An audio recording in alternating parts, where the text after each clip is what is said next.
Good morning. My name is Amanda Rivera. I'm the hearing examiner presiding over this case. The date is September 20th, 2024. This is our third day of hearing in case DCI 2022-00067. It is the request for the Cary+Duke+Povia RPD. When we last met, we had concluded with the public comment and we were beginning with the applicant's rebuttal. I believe we had heard testimony from 2 of their witnesses and will continue to receive their rebuttal today. Then we will get to the staff rebuttal and then we will close with the hearing for today. So just a reminder, we did close public comment, so there is no additional opportunity for the public to speak, but I'm very happy to see we've got folks here today to observe what's happening. And certainly, again, if you filled out cards previously, you will receive a copy of the recommendation and the hearing before this goes to the Board of County Commissioners. So with that, I'm ready to begin whenever the applicant's ready with your next witness. Yeah, before we do that, if we could, we'd like to just have some housekeeping and submit the new 48-hour letter. Yes, certainly. And related information. Good morning, thank you. All right, so is this a copy of the same material that I received September 17th, I believe was the date? Okay, thank you. So that will be, let me find my sheet here. That is applicant exhibit 3. Okay. And in that document, you will see some additional and some revised conditions.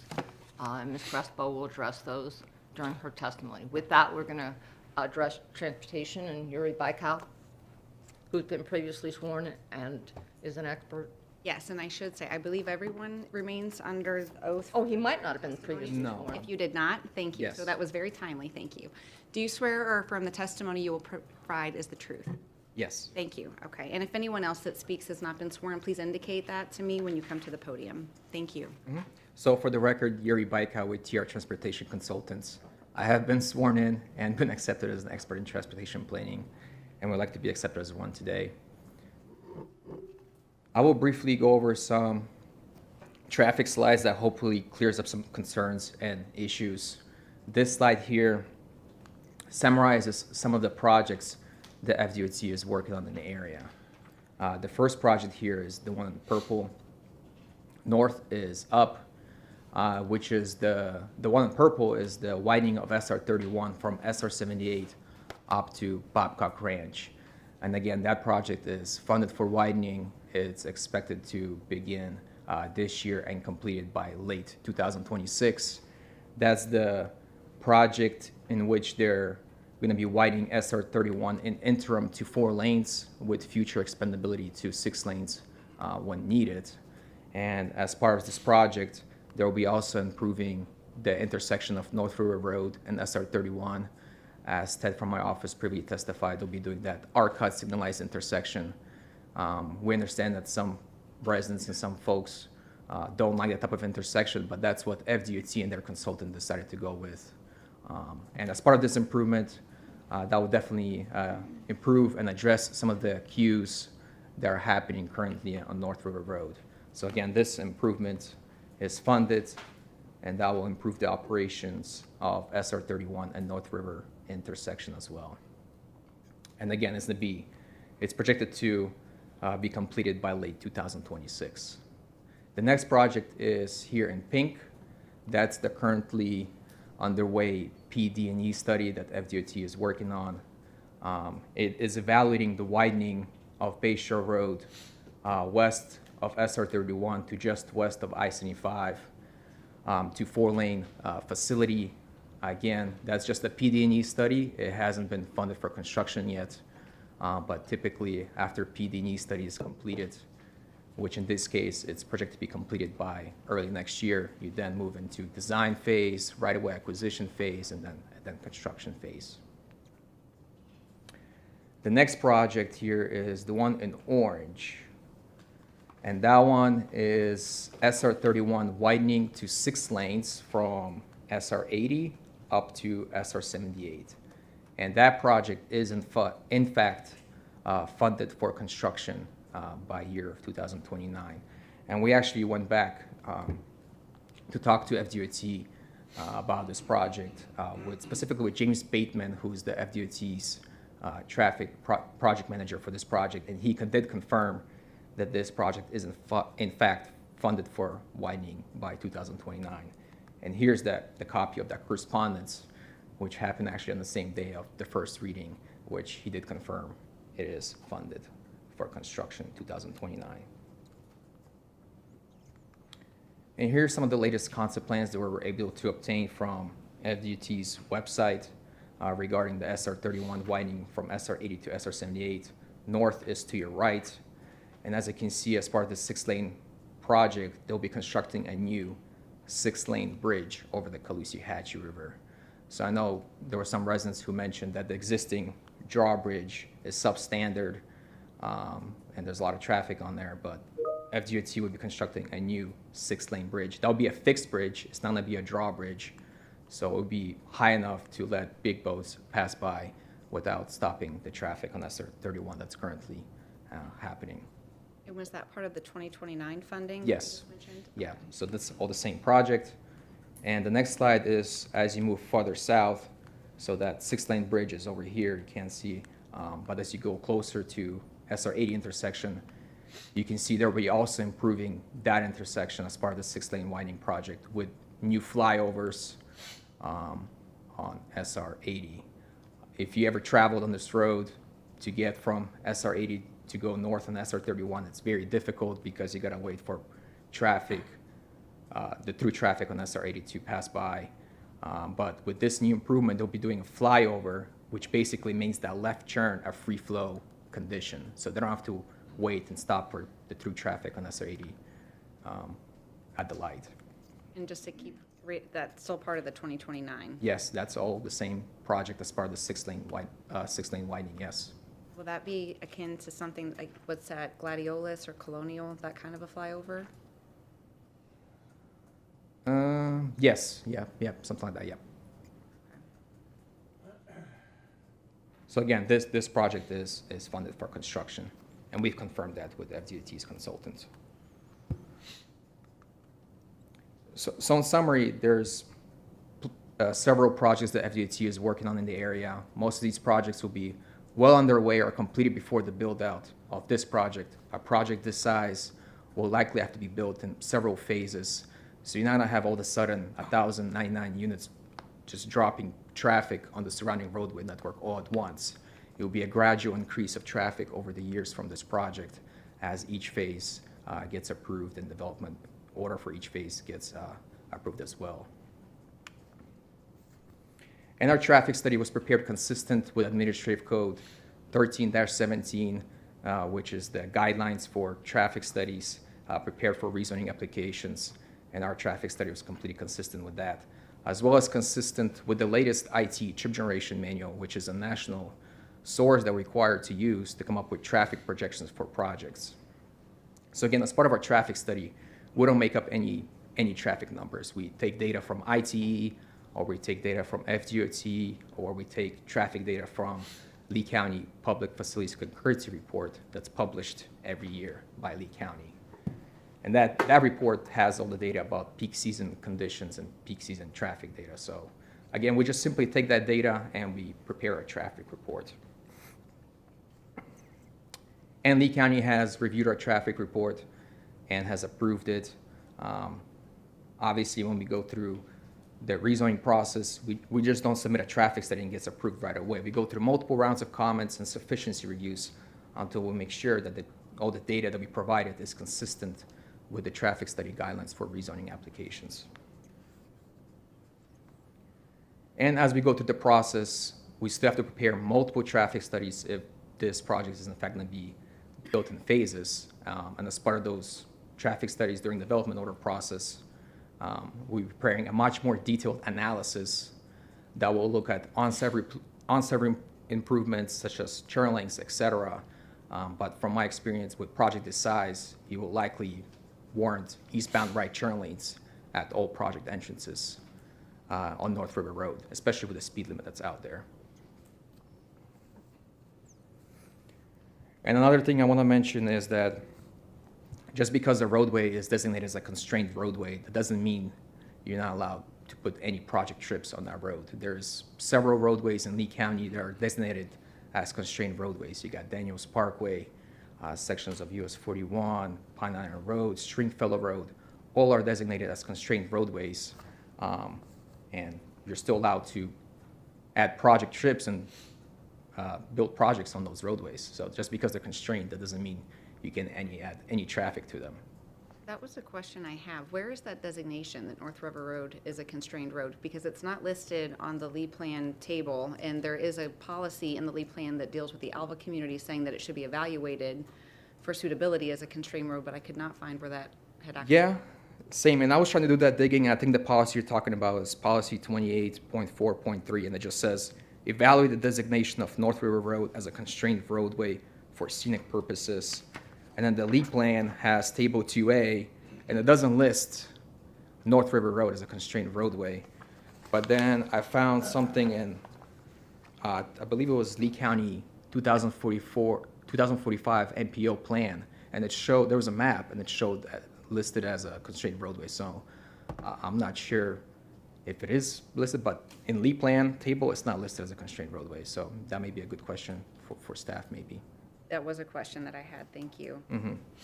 Just on River Road then, generally, because you've gone into depth on the FDOT projects and things, but River Road itself then, you will be doing some type of improvements at the time of development order to assist with whatever traffic is being generated specifically from this project onto that roadway? Correct, Is that yes. the testimony you just provided? Okay. Yeah, and that's testified that based on my experience, for safety reasons, and we will likely have to warrant the right turn lanes at our project entrances, eastbound right turn lanes, because that's where the most traffic is coming from the west. And the last important point I want to mention is Lee County has opted out transportation concurrency several years ago. So level of service for a traffic point of view is non-regulatory. So if there's a traffic deficiency on a public roadway that's maintained by Lee County RDOT, it's not up to projects to mitigate those issues. The way the project moves forward is it pays its impact fees that's collected by Lee County, and then they use those fees to mitigate issues when needed. And as we previously testified, this project would pay a considerable amount of $10.3 million of impact fees, which is a very substantial amount of impact fees. So that concludes my part of the presentation. If you have any questions or other bullet points that, no? Sorry, Yuri, can you go back to the slide where the roads are different colors? Yes. I noticed on 31 that there's one of those portable signs that put people on notice that construction is starting soon. So do we know what soon is? On this section over here? Yes. Yes. As I testified, they expect construction to begin this year. And then west of the pink part of Okay. Bay Shore, there's a sign that has a date for when construction on that segment is starting. I'm not aware of that project. I believe they're doing some median modifications there because it's an undivided roadway west of Slater. So I believe they're just making it a divided roadway and doing some improvements to some intersections and closing some of the existing intersections that are unsafe. So that's the project I believe you're talking about. So the pink road, the Butterscotch Road, and the blue road are all state roads, correct? Yes, all of these three roads are state roadways. So in your expert opinion, has the state committed a considerable amount of time, attention, and money to improving the network in this area? Yes. And there were, as you know, several people who submitted that your traffic analysis was inconsistent with the regulations. Do you have an opinion about that? No, it's completely consistent with Lee County, adopted Lee County traffic study guidelines, which are in Administrative Code 13-17. And there was one witness in particular who spent his entire testimony submitting that the timing that you just articulated is not correct. It's my understanding that after that testimony, you essentially double-checked with FDOT. Yes, I double-checked with James Bateman, who's the project manager for these projects. He confirmed the timing and Okay, thank funding you. these projects. Thank you. Thank you.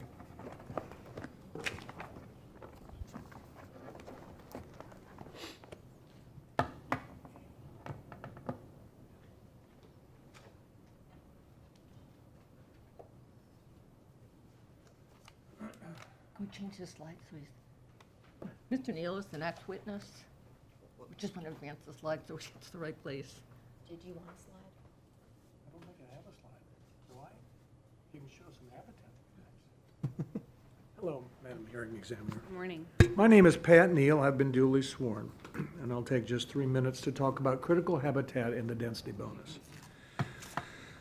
There's been much testimony about granting the so-called free dwelling units as part of the 4/10 of a unit per acre density bonus in the comprehensive plan for the recreation of critical habitat in Lee County.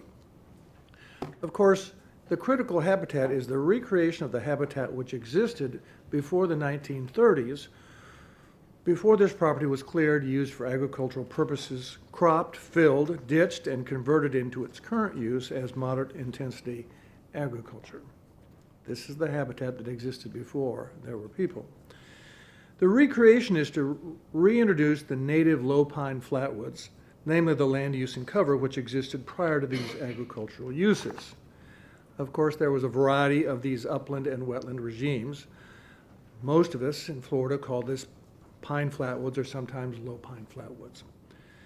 The recreation of these flatwoods is the introduction of trees, primarily slashed pine, longleaf pine, and other less frequently found pond pines, and then the understory species which are complementary to them. That would be the saw palmetto, wax myrtle, gallberry, and a wide variety of herbs and brush. These are all reintroduced, irrigated, maintained, and then the success guaranteed by a performance bond. We think the cost of this is between $17,000 and $25,000 per acre for the recreation.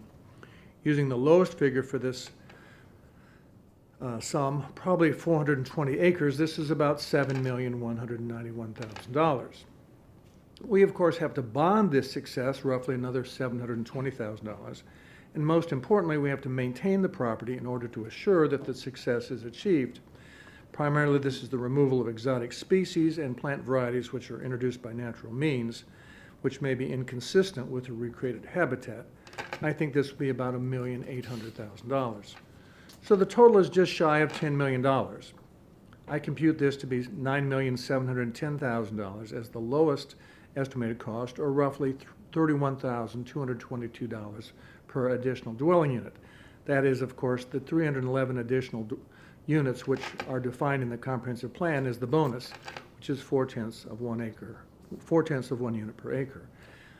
Roughly 311 additional units for the roughly $10 million investment. It's not free, it's expensive, but also it's important. This process reintroduces the habitat found in nature, and to my mind, it was a good decision by Lee County government. This provides habitat which primary, secondary, and tertiary creatures can recognize as critical habitat or the historical habitat in this area. It will comprise the buffer from North River Road and assures that what is seen from the outside is the habitat that existed in Lee County before human introduction of the agriculture. Of course, it also provides an abundant environmental framework for the homes we build. Not free, but about $31,222 for every home that we build under this critical habitat bonus. Thank you, Madam Examiner. Our next witness is Brandon Fry.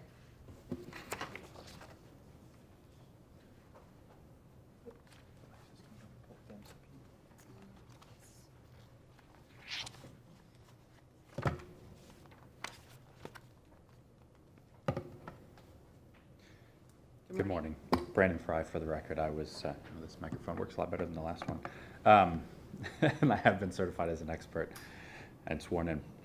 So we wanted to respond to some of the testimony that was given previously that the surrounding residents are concerned with the potential for flooding as a result of our project. And so wanted to repeat that there are two primary conveyances within the project, and then some smaller ones. Those two main ones being Trout Creek in the middle of the project, and Otter Creek over in that eastern third or so that runs roughly here, and then down. Both of them run into the Caloosahatchee and take a relatively considerable amount of flow, I'd say. So if we start with Trout Creek right here, luckily, we've been able to create a site plan that doesn't touch it at all. There were iterations of the site plan that did, and there were some concerns, and we were able to separate ourselves from that and the associated floodway. The only thing that we'll be doing in that area is removing the exotics, which will free up and increase the capacity within that waterway. So we think that'll be an overall benefit, and then there will be a maintenance entity and a funding mechanism for that maintenance to take place in perpetuity that doesn't exist today. So I see that as a regional benefit. Otter Creek over here is a little more complex but similar. So as I think Shane had testified some time ago, this was a natural waterway that was rerouted with the dredging of the Caloosahatchee to become kind of a straight ditch, I guess we'll call it, through the property, and it comes down and then sort of through here and then around the edges of the Cary+Duke+Povia property.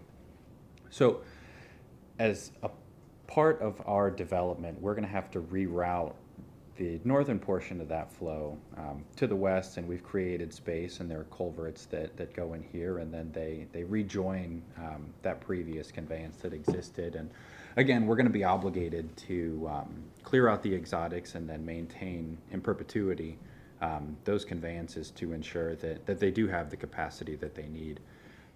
Our analyses are reviewed, created by a team of professionals and myself in my office, and then reviewed by Lee County within various stages of the development order, and South Florida Water Management District within the ERP. So I think that there is sufficient overlap in the reviews to provide reasonable assurance that this design works. And I think there was some testimony, well, what if it doesn't? And it's not a situation where we just shrug our shoulders and say, deal with it.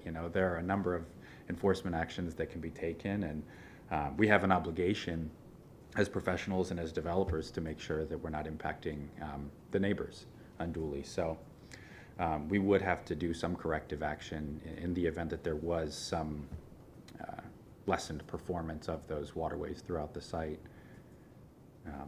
So I think that was the primary concern if you distill my area of expertise, but I'm open to answer any questions you have. The Otter Creek still is a little mystery to me. So there was a bunch of testimony, as you said, from different folks. Can you just briefly discuss, I know you touched on it now, but is it actually a conveyance mechanism now? Is there water that's flowing through that you're going to have to fill and redirect in some fashion? Sort of. I wouldn't call it a major waterway, but there are some culverts that go under North River Road in this area, and there's sort of a mound. Once that mound has been breached, water flows through there. I have spoken to some locals, and they say that there is flow that goes through there, but it's not a super frequent event.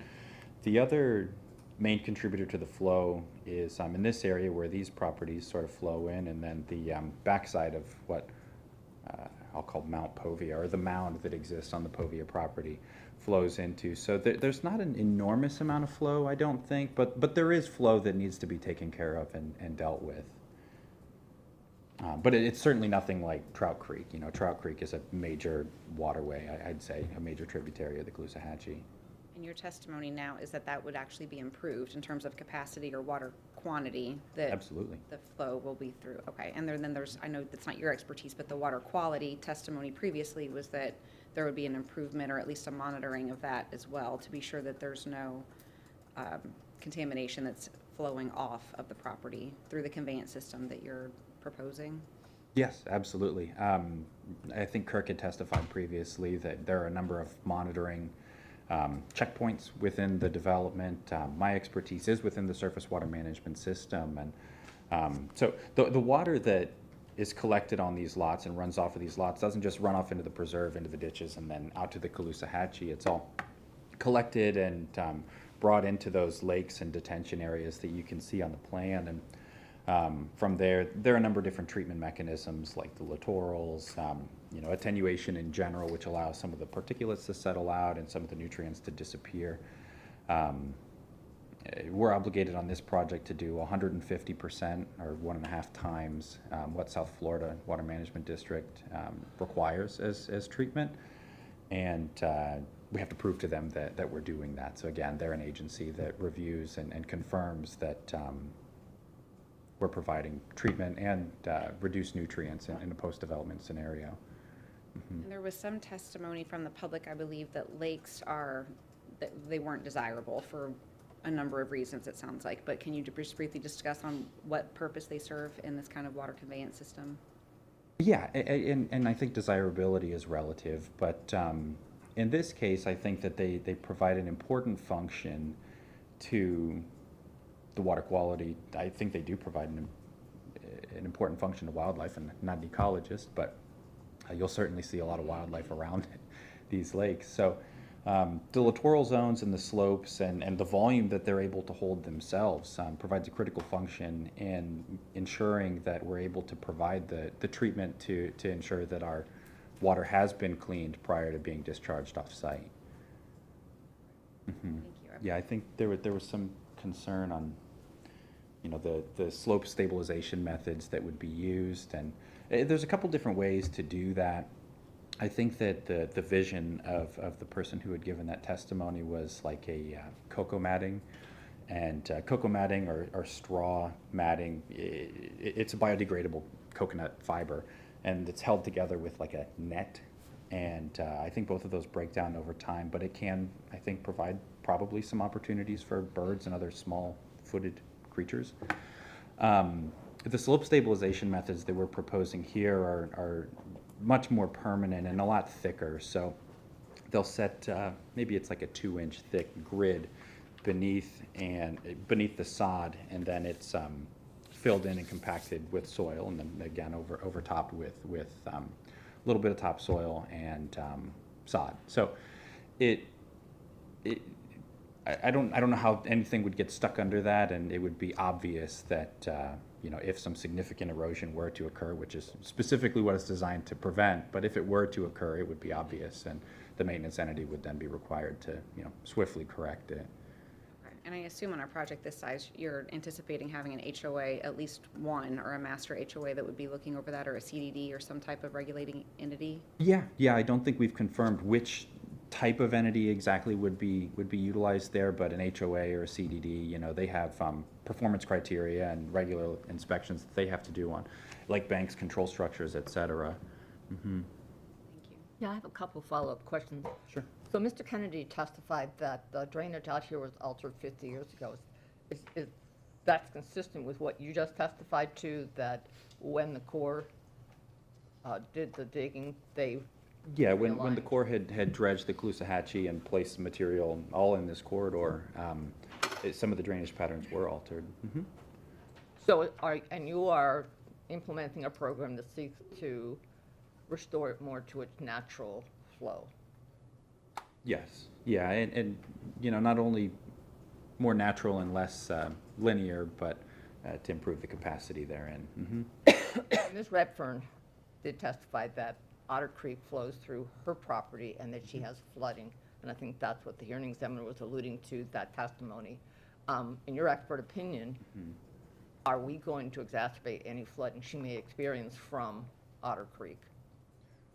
But no, everything that we're doing is to, you know, either maintain the level of performance that the waterways have or improve that level of performance. I think, I'm not 100% sure, but I think that the flooding that was mentioned was coincident with like a high tide, or, you know, flooding comes from two different sources. There's the conveyance or water, you know, not having enough area to flow through, and then there's tidal cycles, and sometimes those tidal cycles or surge cause water to rise, you know, past a desirable level, and I'm not aware of anything that anyone can do to, you know, stop storm surge or lessen those tide cycles.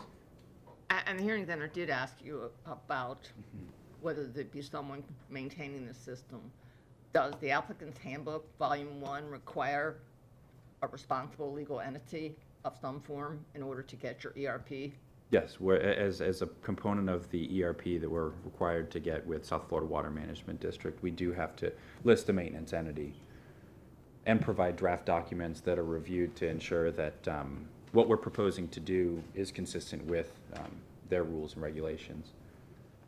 And if you know, does the Lee County LDC in Chapter 10 also require a maintenance entity that meets the checklist that the county has? Yes, I believe so. Mm-hmm. And just to go back over the lakes, as I understand it, provide two functions. One is water quality and one for storage and conveyance. Agreed. And both of those items, are they reviewed by South Florida Yes, before you can get your ERP? by South Florida and Lee County, again, with the development order process. Mhm. All right, thank you. I don't have any other questions. Thank you. Thank you. And before our next witness is Alexis Crespo, but before she goes, I'd like to address some comments that were made. There was a lot of discussion. Everybody says they're for private property rights, but I wanted to, as an actual lawyer, testify in regard to that. And I would note that the Carys are well aware of the law because Keith Cary is a lawyer, as is Travis. So there are two people with an ownership interest in this property that are lawyers. Section 70.002 is the property owner's Bill of Rights. And a property owner, in this case the Carys, have the right to acquire, possess, and protect their property. They have the right to use and enjoy their property. They have the right to exclude others from their property. They have the right to dispose of their property. They have the right to due process. All of those things are at play here and are permitted under the Florida statutes. There's also been considerable testimony from people not qualified in regard to Section 70.001, which is the Burge-Harris Act. And that act applies to when the government takes an act that impacts the owner of the property. It doesn't speak to someone having a right to dictate, direct what happens on another person's property. So the government's obligated to protect existing rights and reasonably perceivable non-speculative rights. The Carys have a right to foresee that their property can be developed consistent with the comprehensive plan. And so the Burge-Harris Act, should the government not allow them to proceed with developing reasonably consistent with the comprehensive land development code, would indeed be a violation of the Burge-Harris Act. So thank you for letting me put that on the record. Good morning. Alexis Crespo with RBI. I might be a little bit longer than the other folks. I wanted to start by walking you through the 48-hour letter, the changes we've made. We are in agreement with staff, and we do have members of the public that I think would benefit from hearing those changes we're proposing. I also want to just briefly touch on some zoning items mentioned during public comment and then close out on Lee plan consistency. So we went back to the master concept plan and the site plan after the last hearing and made some adjustments relating to lot size and lot location. So with the two-family attached product, we are limiting that to R tracks only. So we've labeled those on the master concept plan. I've highlighted them, or they're highlighted in orange here. Or the reverse, actually. The orange are R2 tracks, and they are not allowed to have single-family attached dwelling types in them. So the single-family attached may go in the white tracks internal to the project and away from Duke Highway and other large lots in order to address some of those concerns. So the R2, or the R in the orange on this slide, would be single-family detached only. And that would make sure that those smaller lots are at least 300 feet from any external large lot residential uses. Similarly, we looked at the different product types that Mr. Neal intends to construct on the property. We're able to increase the lot sizes, so we're increasing the single-family detached up to 4,800 square feet. That's achieved by increasing the lot depth. And then on the single-family attached, that's going up to 4,200 square feet from the 3,000 originally proposed, and that's going to be both depth and width increase. So the width will go up to 35 feet in order to achieve that larger lot. When we opened up the table in reviewing it in its entirety, we realized footnote 6 needed to be added because there was a 50-foot PD setback, but everything we explained to you and the public was much more substantial, so we amended that footnote to ensure that the setback for dwelling units will be that 170 foot from Duke Highway that we mentioned several times in the hearing, and then the 250-foot minimum dwelling unit setback from North River Road to comply with the previous testimony. So I just zoomed in here, just a closer look at these areas cannot have single-family attached, and shown in orange. And similarly in that northeast corner. Condition 3B, this was negotiated with staff following the hearing, so we were appreciative of having that additional time to work through this.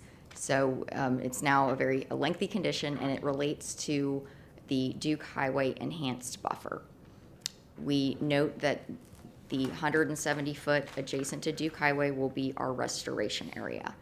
We also noted there is extensive exotics there, and in order to provide a nice visual screen, a 100% opaque visual screen for the residents on the south side of Duke Highway, that an enhanced buffer needed to be added in order to achieve full opacity. So what we're proposing here, the width will be 25 feet. It will be 100% opaque within 5 years of growth, and this is intended to fill in any visual gaps within that preserve restoration area. We worked with Beth Workman and Dirk on the planting density. Because this doesn't need to be a manicured, typical right-of-way buffer, we want it to look natural.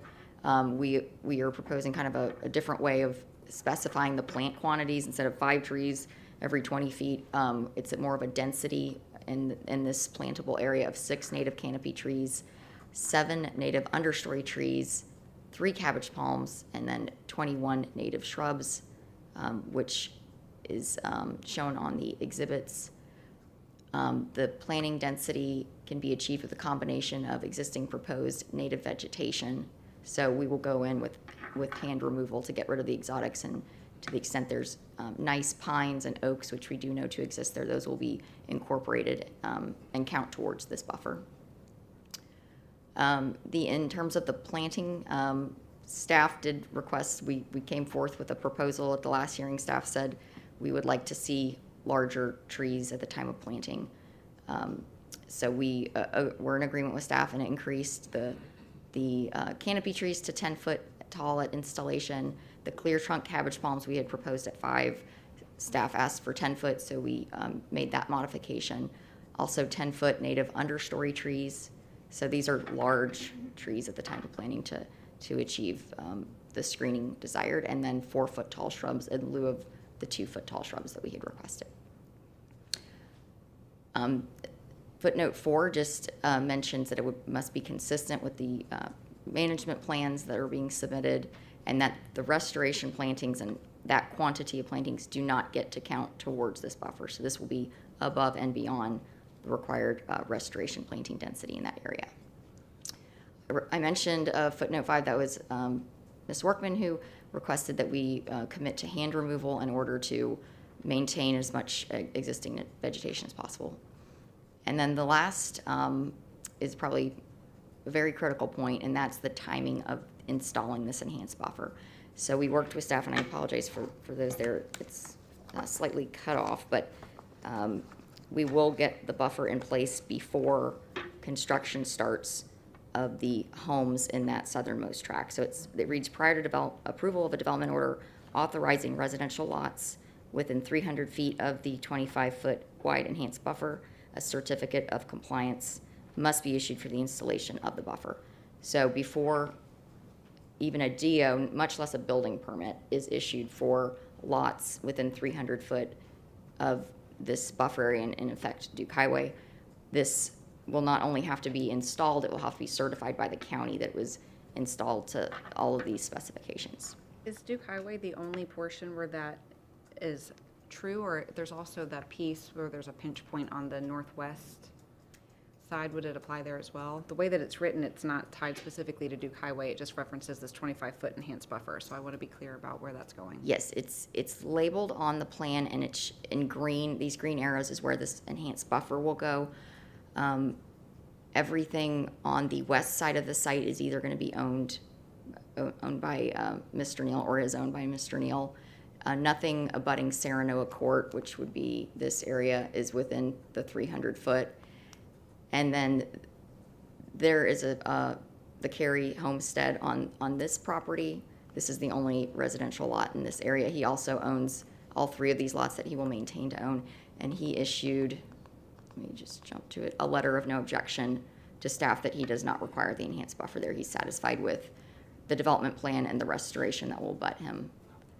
So that is why we only are proposing the buffer in that area. And the note you were talking about, I didn't see it previously, so that's where it says the 25-foot enhanced landscape buffer along the entirety of Duke Highway. Yes, and it goes around that cutout at that southwest corner as well. There's the label. Okay, yes. Okay, thank you. Thank you. And Sabrina McCabe she's a registered landscape architect, also with RVI. She can give you any further testimony you'd like on the planting plans, but this would be attached to the resolution to depict where there is no existing vegetation, the quantity of plantings to achieve the 100% opacity. And again, this is the mix of canopies, cabbage palm, and understory trees with the shrub ground cover to really hit all levels of planting in that screening area. And then we've also done a depiction where there is existing vegetation, because we do have segments that will have some nice existing trees we can incorporate into the buffer. And so we've done 2 visuals of what that would look like.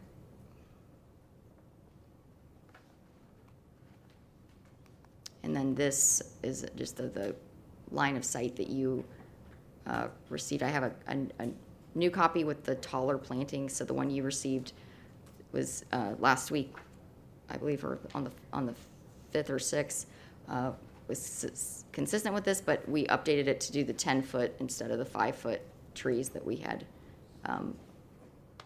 proposed previously before meeting with staff. We can pause for 1 second. Sure. No, not at all. Give me a moment to make a note too. Okay, so this slide 6 is just intended to substitute out from the September 4th, I believe, was the day that we received testimony on the line of sight of this, so the single page. But this is not being appended to the resolution, but you are intending for the planting drawings that you just showed, those should be part of the master concept plan? Yes. And I have a hard copy of this updated. Okay, thank you, that would be helpful. Thank you very much. And that will be, let's see, applicant exhibit 4. Yes, okay. Go ahead, thank you. Just to recap, we didn't want to mix previous conditions with today's, so we'll just continue on with the change to condition 5 that staff was in agreement with to have just a bit more specificity that we must demonstrate availability of services is the typical language for that. In condition 10, related to the Indigenous Habitat Restoration and Management Plan, this again conditions that prior to the first development order, we are going in with our restoration. We just noted that in sub paragraph A, for any phase of work was included, but the first DO would address that, so staff agreed it was somewhat redundant, and the other subletters did not include that terminology. So it's benign, but it's understood with the very first DO we're committing to the restoration. Condition 16, we were in agreement with staff to eliminate the trip cap as the unit count would cover that. Condition 17, agricultural use affidavit. We just wanted to add some specificity that if we do have a vegetation removal permit, clearing can occur subject to permits within those use areas. I don't think staff took any issue with that.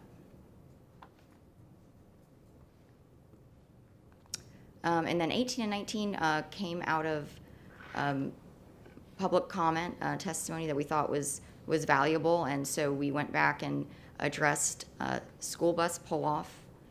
Certainly, we expect to have some children in the community, and So having a way for the school bus to get off North River Road and not block travel lanes made a lot of sense. We are going to, of course, because the western pod doesn't interconnect with the eastern, it was necessary to have two to service both pods. So the Blue Stars, at the entry, we will design it wide enough where that gatehouse is to have the bus fully pull off and pick up school-age children. Do we know how many students are anticipated? I could not find the school concurrency letter anywhere in the staff report, and I combed through it a number of times. Do we have that information, or can I somebody can get provide it? that, I'm sure maybe you had during- to have it, probably even for the, maybe not for the comp plan. It was referenced in the transcript when I asked the first time. It was referenced that it was in the CPA documents, but not in, I couldn't find it. It might be in there, but I would like to know that. Just, I would expect we're, thank you. I would expect we're generating a number of students. So can you detail that a little more again? It looked like it was in enough. The way that it shows on the master concept plan, it's behind the gated entry. I would assume it's actually reversed. I would think you would have the pull-off before the gate, but I do The have. school district won't go into gated community. I wouldn't think so. So I assume that that was just done as a last addition, and that's why it's shown in that order. Right, and again, Brandon Fry for the record. So there's typically, actually it's required by Lee County to have a turnaround in front of the gate, or, you know, prior to passing through that gate, up to a certain size box truck. I think it's called an SU-30 box truck. And so we're required to have a turnaround already. It's just not necessarily sized for a school bus. So what we had to do was just enlarge that turnaround that would have been code required, in order to allow school buses to not just leave the right-of-way, but get into a point where, you know, they wouldn't be disruptive to residents of the community or folks on North River Road. And it'll be sized such that the school bus will be able to turn around and get them pointed back in the right direction. But no, they will not have to cross through the gate in order to utilize that turnaround. Okay, and the students will still be safely inside of the property boundaries, then they're not, because there aren't sidewalks anywhere along North River Road, and even if you're gonna put them in your section, they're not gonna be obstructing traffic flow in any way or in any kind of danger, is my concern. No, they would be staged where the bus would stop, and the bus would stop off the roadway. So I'm not sure why they would be up that far because of that. Okay, and there's no stop, though, on the extreme far east, so any student that's in the western pod is all gonna be directed to the westernmost access for that pod? Do you have the image with the stars? So there are 3 entries, but the eastern pod and the southern pod are all connected. So it's anticipated that they would all aggregate in one area. It's not a bus route expert, but I would imagine that those would be too close together for the school district to allow independent accesses. I just So- wanted to be sure that they had access to get to that one stop. They do, yeah. Thank you. Go ahead. Thank you. There'll be internal sidewalks in compliance with the code to allow for that. So that summarizes the changes to our conditions per the letter. Thank you. Wait, you forgot one. Oh, I did, you're right. Lighting. Okay, yes, this was Ms. Schwartz who's here. She referenced lighting standards, particularly for protected species in the preserves. And so this is a condition approved at the Babcock MPD, so it's language the county's familiar with, to state that the developer and future property owners must ensure lighting from development areas do not directly illuminate indigenous preserve and restoration areas by shielding fixtures as necessary and minimizing uplighting. The developer must include these lighting standards in the indigenous management plan, deed restrictions, and on development order plans. So that was, I did not find a lighting condition for Owl Creek, so this was something in the immediate area that was included in zoning conditions. And staff was in agreement with that. Touching briefly on some zoning considerations that were mentioned, there was reference that the request is spot zoning. Spot zoning is an isolated zoning district surrounded entirely by other districts. I would submit that this is a logical continuation of the rural plan development and residential plan development in the rural framework within the North Olga community. We have we abut residential plan development to our immediate west, which would immediately indicate it's not spot zoning, and then similarly abut the Babcock MPD is to our north across North River Road, and there's other PDs in the area, again, that have used the rural incentive density framework. There was also reference that per the North Olga Community Plan, certain types of deviations must meet variance criteria, and that was noted that I did not put that on the record, so I wanted certainly to do that. We only have one deviation that would trigger that additional criteria. That would be our North River Road buffer, and that is not a reduction to the planting width or the plantings at all. The intent of this deviation is to allow existing vegetation, so long as it meets all of the planting specs of the code, the height, the spacing, it can serve as the required right-of-way buffer, because that will result in a much more natural, it will maintain existing vegetation, heritage oaks, things like that. So it's again not a reduction, so it's a little clunky applying variance criteria to this type of scenario, but nonetheless, we have done that. It has been reviewed by staff. The testimony we submitted, or the justification we submitted with the application materials, is outlines the A through E criteria. So the property does have exceptional conditions in terms of the substantial frontage on North River Road, the substantial existing native vegetation along that right-of-way that can better provide for that required buffer than eliminating some of those trees and installing younger, smaller trees. That exceptional condition is not the result of the property owner. This is the minimum needed to allow for that native vegetation to be maintained. The granting of the variance will be quite the opposite of injurious to the neighborhood. It will uphold public health, safety, welfare by, again, maintaining the existing natural view sheds and vistas along the roadway, as opposed to that more manicured style that would detract from the rural character. And the variance is also consistent with the Lee Plan, is directly in line with the goals, objectives, and policies, particularly those pertaining to North Olga and Northeast Lee County. So then I will close up with Lee Plan considerations and walk through some of that discussion. There was reference of coastal high hazard. The site does have a portion of it within coastal high hazard, shown in that grayish blue. It is because the Caloosahatchee River is tidal in this location, so that those policies in the Lee Plan do apply to the property. We will be fully compliant. The Lee Plan has several policies. 72.2.2 states that all new residential development upon the projected hurricane evacuation network requires mitigation, either on-site or off-site. And this is a well-vetted policy that has been implemented in the Land Development Code in Chapter 2. There is a specific calculation in that referenced Article 11 that specifies how much we will pay towards shelter mitigation based on our unit count.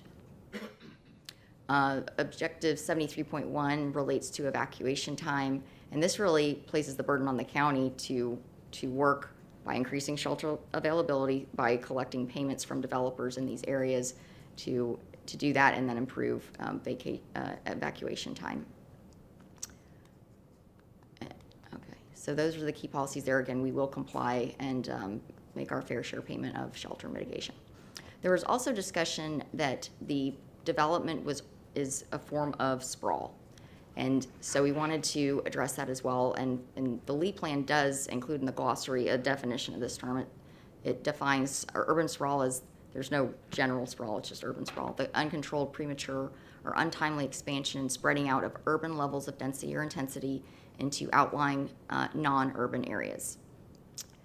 The site is in the rural future land use category. This is a future non-urban area, so we are not incorporating and spreading new development into from urban levels into this area. Our density is consistent with the rural future land use category allowances under the incentive density provisions of Goal 123. And so just simply does not trigger urban levels of densities to fall within within that definition. We also have water and sewer service already applicable to the property. That comprehensive plan change was adopted, and this area is now served by water and sewer, largely due to the environmental sensitivity proximity to the river. This was deemed consistent with the LEED plan as a whole to bring this area into that service, and so the availability of public infrastructure would also be indicative that this is not sprawl. We developed this plan at one point just to see what the 1 acre lot layout could look like. We have not submitted this to the county. There would need to, if we were to proceed with a development order for this, because in theory 1 acre lots can proceed through a development order process, but I would submit to you a clustered project that exceeds the typical 40% open space, providing 60% open space, providing for the restoration is not sprawl. It is an appropriate framework to preserve the rural character of the area and allow for responsible development and growth, as opposed to a large lot across the entirety of the property. Getting into the rural policies and Northeast Lee County, North Olga, Mr. Fichter gave really good testimony and said, I'm looking at table 1A of the LEED plan. Rural does not allow bonus density. How is this even possible? And I believe I may have added to confusion by referencing the word bonus in previous testimony. So I want to correct that and respond to that, and that this is not bonus density.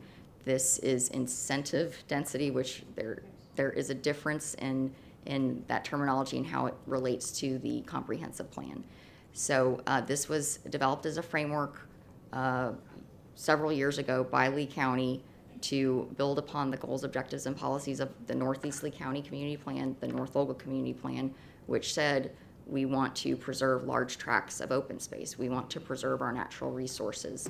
We believe clustered development is appropriate in this area in order to achieve those goals. And so this policy was created. It is incentive instead of conventional bonus density, and it allows for the one unit to be created in exchange for created, preserved, or restored indigenous upland habitat, being rare and unique.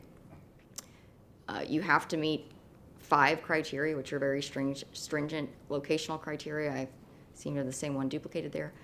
Direct access to arterial roadway, connection to public water and sewer. It must be clustered to achieve the 60% open space, 50% indigenous, which the site clearly meets.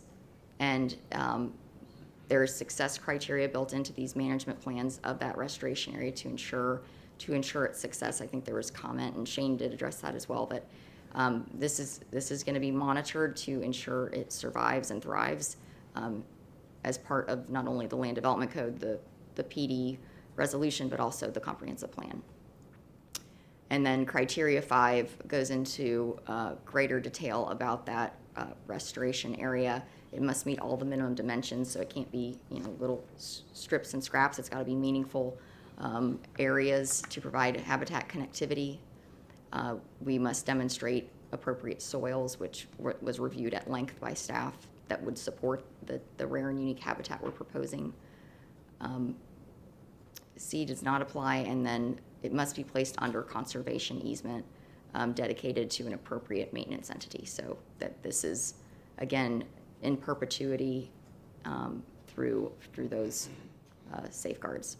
Go back for a second, the prior slide, excuse me. So the conservation easement is in perpetuity. This, with the 5 consecutive years, there were a number of speakers that had concern about that. Is there any oversight that continues beyond that through the DO, since the management plans are all being adopted subsequent to the DO? So if any portion of that is failing in year 6, is there still some capability for Lee County or another entity to go in and require restoration work or whatever is needed to ensure that it's continuing to thrive? Yes, through our ERP, we are required to do continuous exotic prevention and maintenance of preserve areas. So while it may not be monitored by this condition of the LEED plan, it will continue to be monitored, and that gets passed on to the HOA eventually, and carries forward through, so that it's always monitored. So that's essentially in perpetuity as well. It's not just the conservation easement that provides that level of protection. That's a good point, yes. Okay, thank you. All right, and so this is the table that explains the calculation. It is consistent with the lead plan, and it is just under 0.4 additional units per acre of incentive bonus C that meets all of these criteria. All right, now I'm going to just touch on a few of the key Northeast Lee County and North Olga Community Plan goals, objectives, and policies. These were adopted into the Lee Plan around 2010, 2011. What preceded that was a development proposal called North River Village by Bonita Bay, which was a developer in the area at the time.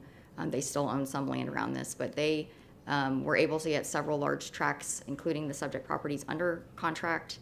They were proposing to convert it out of the rural future land use category into one of the suburban categories and achieve densities, I believe, between 2 and 3 units per acre. This development greatly polarized the community. There was significant opposition to it. There was a lot of workshops and discussion over the matter. Some may say in the community, fortunately, the downturn in the economy hit and the project was withdrawn due to economic conditions, so they didn't proceed forward. From that process, large and small landowners alike, because it was polarizing, because of the lengthy community meetings, everyone's getting to know each other, they've known, everyone knows each other out there, but even more so, and debating what is good policy. Babcock was approved at this time, so it just opened a discussion of the growth pressures are on. We're going to be facing this long term. Let's control the form of growth in this area rather than have a developer dictate how that should happen. And so the planning panel was formed. It was a mix of large and small landowners that made up that panel, and I would venture to say 40 plus community meetings to adopt not only the comprehensive plan policies into the plan, but also create land development code standards to implement it. I believe as we go through these, that next step of the incentive density is directly in line with what came out of that community plan about, again, natural resource protection. How can we do that? We can do that by clustering the development form and requiring much, much higher amounts of open space and native preservation in key areas of the site to maintain the view sheds and maintain those areas of natural resource protection as an alternative to other forms of development. So sorry for that lengthy diatribe, but I felt that some of the history of how we got here is important. And so Objective 27 is the shared Northeast Lee County. So that covers Alva and North Olga. Were told by the county, you guys got to get together and do an overarching goal, 27, and then you can each do your own slightly different community plans, but 27 deals with the whole area from 31 to the Hendry County line. And it defines rural character. This is also, I believe, defined in the North Olga goal as well, but rural character is defined as those characteristics that convey a sense of rural lifestyle, such as large lots or clustered development, ample views of wooded areas, open spaces, riverfronts, working farms, productive agricultural uses, and the protection of environmentally sensitive land. So the objective itself prescribes clustered development as an appropriate, with other elements to it, an appropriate form of development in this area.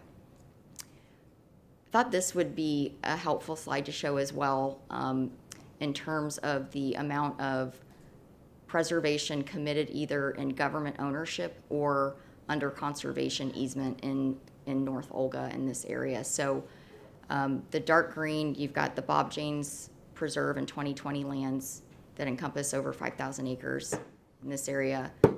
The Babcock Ranch project has similar requirements for, I believe, 2,600 acres if 60% of the property to be in permanent conservation. So that's shown in green, and those conservation easements are already being obtained. And then you have a couple of water management district properties along the south, but the majority of the acreage in this area is already off the books for development and covered by either government ownership or conservation easements delegated to local government. So that aspect of the plan is taken care of by way of those preserve areas. So tying back to that original policy about form of development, clustered lots, just as a reminder, the 300-foot setback at that western entrance, and then it bumps up to 510 and even 800 foot for folks that live on Duke Highway and North Olga Road. As they make that turn to go home, their view will be native vegetation. As Pat said, what existed on the site dating back to the 1930s. They will not see a residence from those view sheds. And then we continue on with substantial setbacks as we move towards Duke Highway with that enhanced buffer and around the site. So I think this is implementing that policy to the T in terms of 60% open space and strategically located preserve and restoration areas to maintain the rural sense and lifestyle and sense of character. This again still is in the Northeast Lee County section of the plan covering both Alva and North Olga. And the policy states they will work with residents and property owners to develop standards and guidelines for clustering future development and conserving large areas of open lands to promote compatibility with adjacent residential areas. I would submit that the furthering of policy 123.2.17 with this incentive density does just that. It requires 60% open space, which really is the definition of clustering and maintaining large tracts of open lands to achieve compatibility. So fully in compliance with that policy. As we move into 29, which is specific to the North Olga, again, these concepts are reiterated in promoting compact cluster development that maintains large contiguous tracts of open space. So the proposal is entirely consistent again with these continuing policies throughout the plan. There's policies that state enhanced design, landscaping to promote the rural character of North Olga. I think what we described in terms of our buffer treatment along Duke, along North River Road, shows enhanced landscaping to achieve this policy. And then the design of the community, the layout of where the development occurs will also promote rural character. And we've addressed the variance criteria for that buffer. I think this is my last policy slide worth, this is relating to residential land uses again in North Olga. And it goes on to suggest it has the same rural definition that you saw in the Northeast Lee County. Large lots or cluster development, ample views of wooded areas, open spaces, riverfronts, working farms, productive ag, and protection of environmentally sensitive lands. Exactly what is being proposed. Policy 29.2.1 promotes flexible lot sizes in order to achieve the goal of more commonly maintained open space and preserve areas. So this proposal's fully in line with that policy.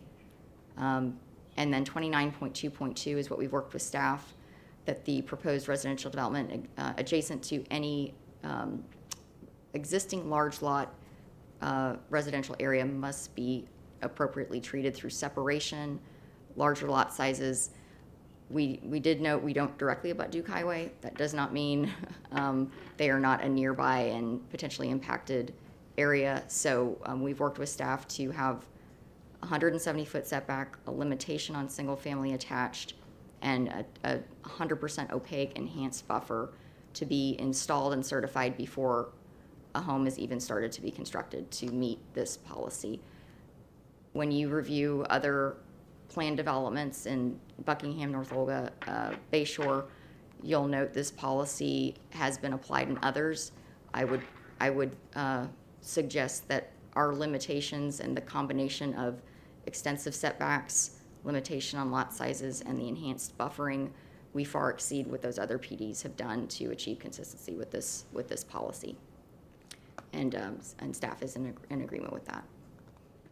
So to conclude, the proposed PD, it maintains the rural future land use the hopes of going through these community planning efforts, I believe the county's intent with the incentive density was to keep this area in the rural future land use category and not handcuff people to have to convert out of it to achieve reasonable use of their property. They created a workable framework with still very low non-urban densities in exchange for really significant environmental enhancements that are great for natural resource and also achieve compliance with maintaining the rural character. So with that, my testimony is this project is completely consistent with the comprehensive plan and LDC, and I'm happy to answer any questions. The one condition, I asked the staff about it, but I did not ask about the timing. So I know that you referenced two different conditions where it says prior to the first development order, the restoration plan, the restoration work will be done or the plans will be in place. But it's a question that I still have because we do have that Oak Creek condition about the plating being tied to the restoration work that we don't have in this. So I just wanted to get the applicant's perspective on what the intention is. I understand and I should clarify, the intention by your testimony under oath is that the restoration work will be done with the first development order. But because it's such a large project and it's going to be phased, I'm curious about how the applicant foresees that actually working. In terms of certifying the restoration? The timing, right, because the whole point of this is getting that incentive density. And so the reason that you get the incentive density is because you do the restoration work. And so in Oak Creek and in the Bayshore case that Ms. Workman testified about at the second day or the first day of hearing, I think it was the second day, she talked about how each project is different. And so in this case, there wasn't a condition that was proposed, even though Oak Creek had that plating requirement to essentially give the county some comfort that the restoration work was getting done to earn the density, because the concern otherwise is that you get the density but you didn't do the work, or you start to do the work and then something changes and you double dip in some way. Excuse me. Right. So that's, I'm just curious because I asked the staff that, but I did not ask the applicant yet. Yes, so I'm just going to get to the condition about, so it's prior to the issuance of the first DO, the developmental plans must be in substantial climate compliance with the Indigenous Habitat Management Plan. And with the DO, we must provide Ms. Workman with the phasing schedule of how we're going to be installing the Indigenous preserve and have it completed over the 5-year period per sub B. So we know we have a hard and fast when we must start with that first DO, so it goes on with the first phase, and then the bookend would be through the DO process, that it would be completed within 5 years. Okay, so that schedule. The intention essentially, and I'm going to ask staff about this again, it just, the concern that I have is because, again, we've got Oak Creek right next door, and they've got a very clear condition that says they cannot get any of the incentive density until they get their plat. Because once it's platted, then there's just another avenue to say that there's some certainty that that's actually going to be restoration lands, because as we all know, DOs are subject to several iterations and modifications. And so the concern again is that you have this ability to double dip on the density without actually securing those lands for that purpose. Right, and I know, and I don't want to speak for Beth, but I believe the phasing plan that goes into the DO is where staff develops those firm commitments and based on the phasing of the DOs. That's usually that hasn't been included or requested to be included in this, but I think if we needed to develop a condition that addresses those additional, the above 788 units to get to us to the 1099, I think we can work something out rather quickly. I can speak to that right now if you like, or I can wait. If you would like, well, we can wait, and Okay. because I had other questions, but that's something I do want to come back to. And then the only other thing that I had notes of that had not been touched upon, I think would be in your wheelhouse, was the EMS timing. I know that we had that modification that was minor to the condition, but there were a lot of folks that were concerned that the additional units would slow existing response times, that existing response times are not great, and that there's a public safety concern now, and their concern was that the additional units would exacerbate that. Can you just elaborate on what evaluation goes into whatever discussions have been had with the EMS and that provision of service? Yes, so we were required for the comp plan to get a letter of availability from Ben Abes. And so we've gone through that initial process. We're required to do that again at the time of DO. The changing conditions in this area that will address that is, I believe by the end of September, Kitson will have conveyed a 3-acre EMS site at Shirley Lane and 31 to Lee County, and the construction of that EMS station is funded in the 5-year CIP. So, long-term, I believe it's intended to be a co-location of fire and EMS, but short-term, what we know is funded is EMS. They're going in 2 miles from this site. So that will vastly improve response times because, as was noted earlier, not all units come out of the ground day one. The timing of that, as we get our DOs, we'll be having to coordinate with Ben Ames on response times and then time appropriately so that we, at a certain point, could not get more DOs if that was not constructed, or if there were issues, we'd have to pay for further mitigation. Did you have questions, Ms. Montgomery? No, I mean, it's an interesting issue just because 95.1.3 says the fire and EMS are not regulatory, plus we're paying impact fees, plus we are in the rural land use category where you're not supposed to expect urban levels. So it's a weird juxtaposition of different rules. It is, and it's not regulatory, but I can understand why the community is Absolutely. concerned about public safety. So Yeah. I think it's a fair question, and I appreciate the clarification on that. That was the last question. Was there any additional questions you had? I didn't have any, well, I did have one question for Alexis. You did an exhibit that demonstrated what could occur if we created 1-acre lots, which some people thought was a good idea. There was also concern about what kind of housing could be developed. Is there anything that would dictate how big or how small a house somebody could build on their 1 acre if that were to be the plan? There would be maximum lot coverage associated with the Ag 2 district regulations. But there wouldn't be any architectural requirements. No. And I believe there actually is a Florida statute that says lots of communities have architectural review, but you're not allowed to dictate architecture on a single family or even a 2-family parcel. So the one house they saw was beautiful, but you can't require that. Thank you. Thank you. Did you have any other questions that we didn't answer? I did not for applicant, no. I've got a few for staff that I want Thank to you. address. Did that conclude rebuttal for the applicant? Yes, ma'am. Okay, we're going to take a break then before we get to the staff, and so let's come back in 10 minutes at 10:30, please. Thank you.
Okay, we are back on the record, and we can begin with staff whenever you're ready.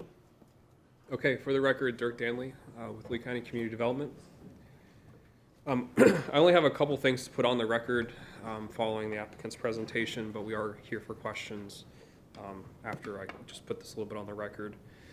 We talked a little bit about this condition because this really was the sticky point between staff and the applicant prior to coming into this hearing.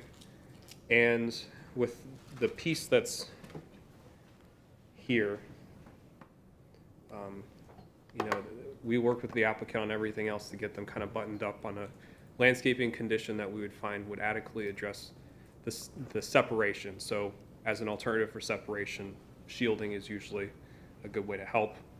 You know, so we were trying to balance that going through that specific lead plan policy to make sure that we were providing the best protection possible with this portion here, with the letter of no objection and the fact that the person who owns these properties is part of the contract selling or the contract seller side of this whole application. It gives us a little less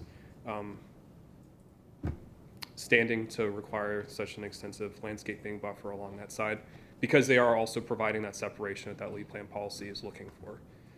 So we were in agreement that in that area, particularly with the removal of the duplexes in that area and on the side, that they are adequately addressing that. I think you brought up the western side as well. I don't have an exhibit to show it to you, but Owl Creek runs right adjacent to this, and they come equally close in this area. And so we didn't see that that was necessarily as important. I believe at the last hearing, the engineer for this property was here for a potential future project. There was no plans that I understood, but they were there just monitoring, and they didn't seem to have an objection to that design either. So I just want to put a little bit of that on the record to make sure that we are generally in agreement with that. We do have, we are in agreement about the way that the condition is written today, that it adequately addresses the timing component that you've talked about. This project is a little different compared to Owl Creek because there was some phasing discussed through the whole project with Owl Creek, and this one, all the phasing has been deferred to the development order, and so we were able to kind of work through some of those issues with a little more with a more fine point at the zoning side, and that's why the plat sufficiency or the plat condition was in there. With this one, those conditions will likely still be placed on them just at the time of development order because we didn't have any of the phasing to discuss as part of the zoning. We asked the question through sufficiency, said it was going to be a single phase. Obviously, that's not going to take place in the development order, but from a zoning side, they were looking at this as a project as a whole. Okay, so just to get clarification on that, because I was not involved in the Oak Creek case. So in the Oak Creek case, they came in and they said, we're going to do, let's say, 3 phases and do 100 units each phase. And so you were able to tie it and lock it at that point and just say this amount of restoration for the first 100 and then so on. And you essentially dealt with it through the plat rather than the DO because you had that detail of specificity that you don't have at this stage. Right. That staff is confident that you're going to achieve the same end. Correct. Yeah, Through the and development it was a little different, and I'll let Beth jump in on this a little bit, but they had multiple, the restoration was not phased on that side. It was the development as it was coming in, the actual units as they came in were phased.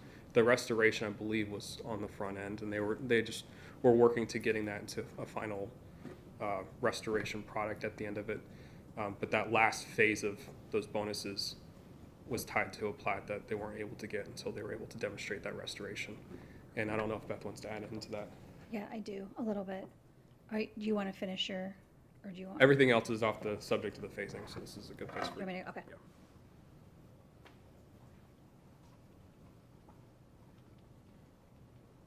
Good morning. Hi, good morning. For the record, Beth Workman. I'm a principal planner in the zoning section, and I did the staff report for the environmental portion of this project.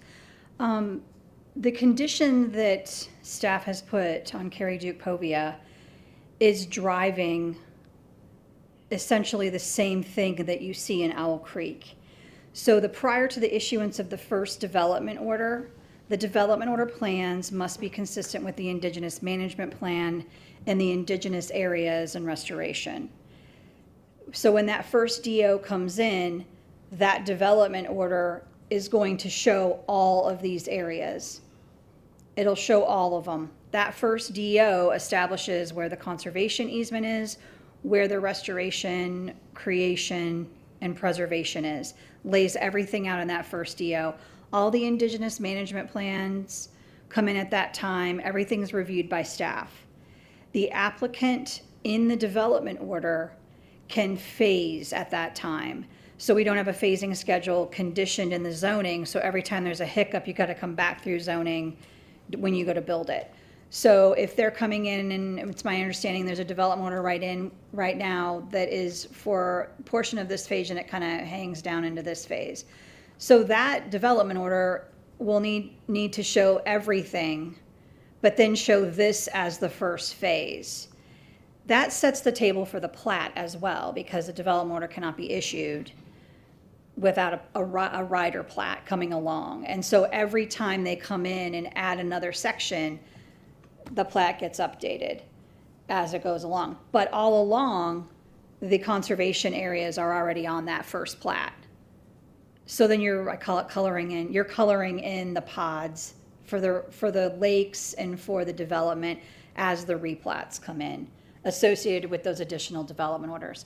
But all the infrastructure is up front. It doesn't mean that it has to be built like right away, but as they're coming through, they're keeping alive that development order because they're showing a right to pursuit. Within 6 years is what a DO is good for.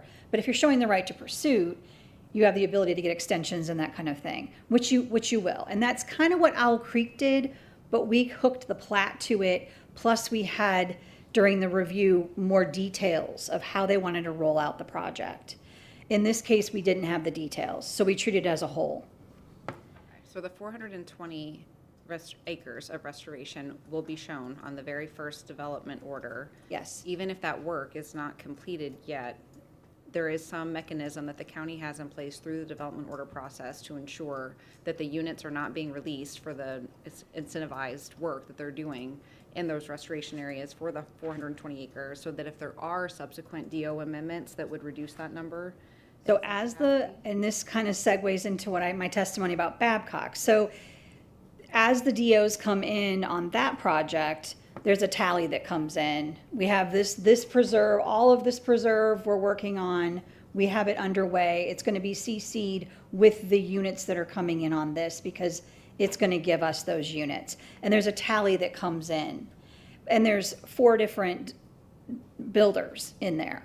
So that's how development services staff has been doing that as it comes in. With that project, their state and federal permits are running so far in advance ahead of schedule, or the acreage is bigger than the units that they're doing at a time. So they're always ahead of the game. So Mr. Neal and his group are going to have to decide how they're going to mod that first DO, because it needs to show everything according to that condition in the zoning. Okay, thank you. Does that help you? Okay, good. Thank you.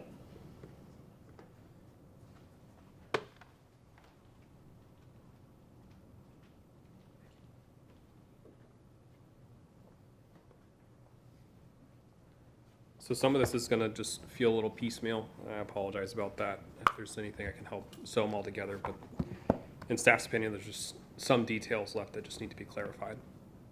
The question about the constrained road was one of those pieces. The applicant did note that the long-range transportation plan by the MPO references this as a constrained roadway. Policy 36.1.1 incorporates by reference all the road classifications by the long-range transportation plan. And so even though it's not on our tables that need to be updated, the long-range transportation plan does reference it, and then we reference the long-range transportation plan. So it's a little you got to back into it a little bit, but we are in agreement that it is a constrained road. The discussion on public safety, I just wanted to maybe restate what was in the first presentation. There has been a concern, not an objection, by public safety staff at the onset of this, that they wanted to be able to say yes or no to new phases as they came in, to ensure that they're providing the adequate level of service expected, both in rural and non-rural areas. And they wanted to be able to say, we are at a critical capacity here.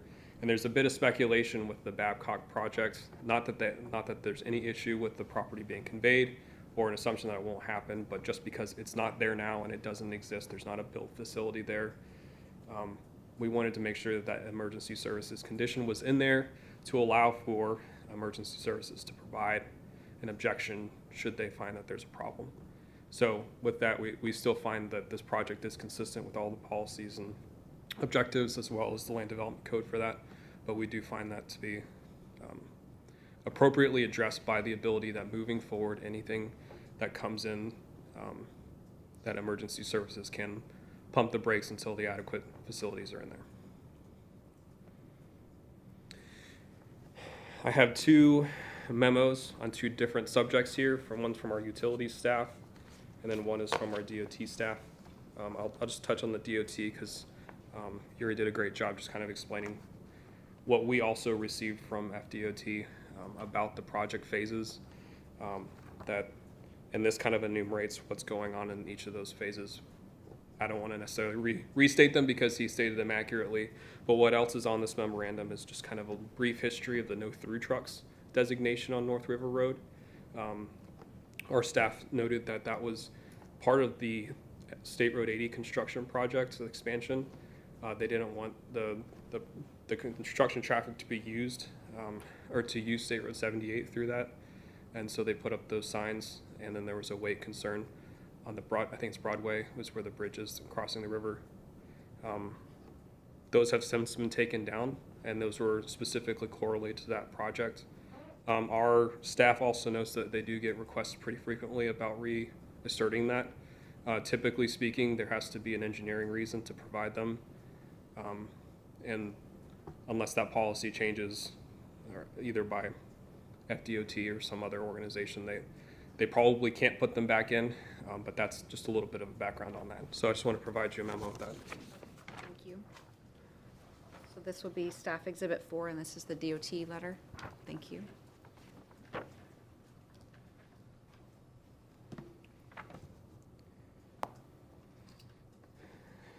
The memo from Lee County Utilities is a little more brief, but it just hits a couple subjects. Just about the fact that FDEP, and I'm reviewing this, I'm not personally a utilities expert, but I want to put this on the record that DEP has been clear in their policies and the direction that they're moving, that septic systems are not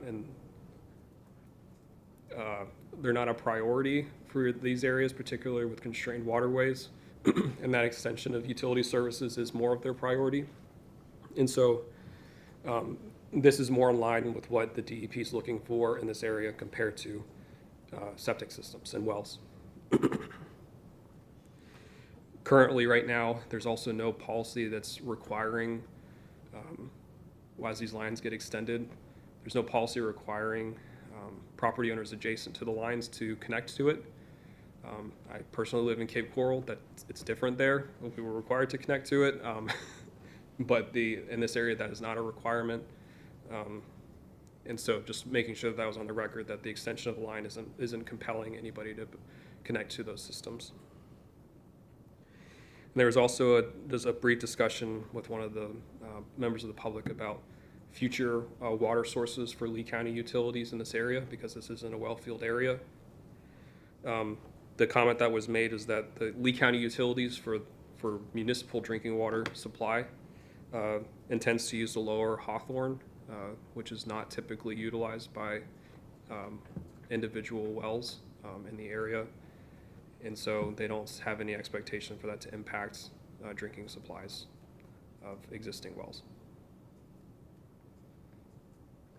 And here's that memo for you as well. Thank you. So that will be Staff Exhibit 5. Thank you very much. I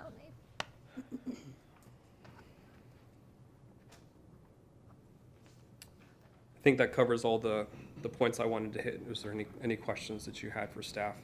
We did want to acknowledge too about the school board letter. We'll make sure that you get that subsequent to this hearing. Okay, and you did review the 48-hour, I think that was the second 48-hour letter that they submitted, and you're in agreement with the Yes, proposed changes? yes, we've been working extensively with the applicant to make sure that all those last details are ironed out, and we are in agreement. Okay. Thank you. I think that covered everything that I had. Thank you. Okay, did you want to submit your PowerPoint from today, the applicant? I didn't have that. I don't have a hard copy, I can. Okay, if you could, Electronically. yes, you can submit it electronically. I'll pre-label it applicant Exhibit 5. But yes, we do definitely want it to be part of the record. Okay, I want to be sure that we do that. Okay, were there any final comments from either party?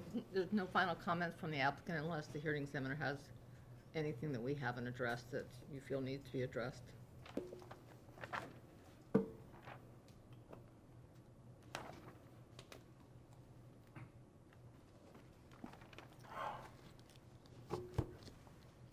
Just want to check through all of my notes because I have copious notes in this case, so give me one moment, please.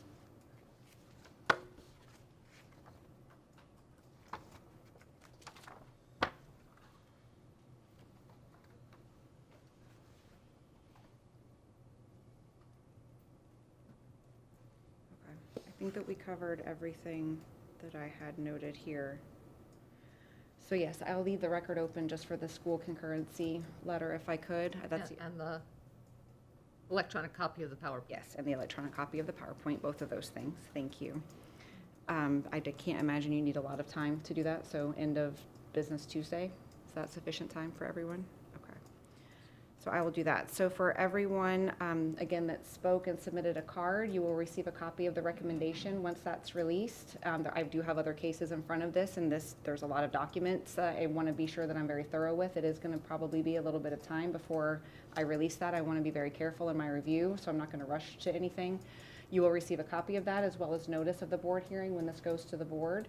So thank you, everybody. I appreciate everyone's time and level of detail on this case because I did review everything in detail and I want to continue to do that. So I appreciate everyone's thoroughness and all of your comments. Thank you. Please stay well, stay safe, and everyone have a great weekend. Thank you.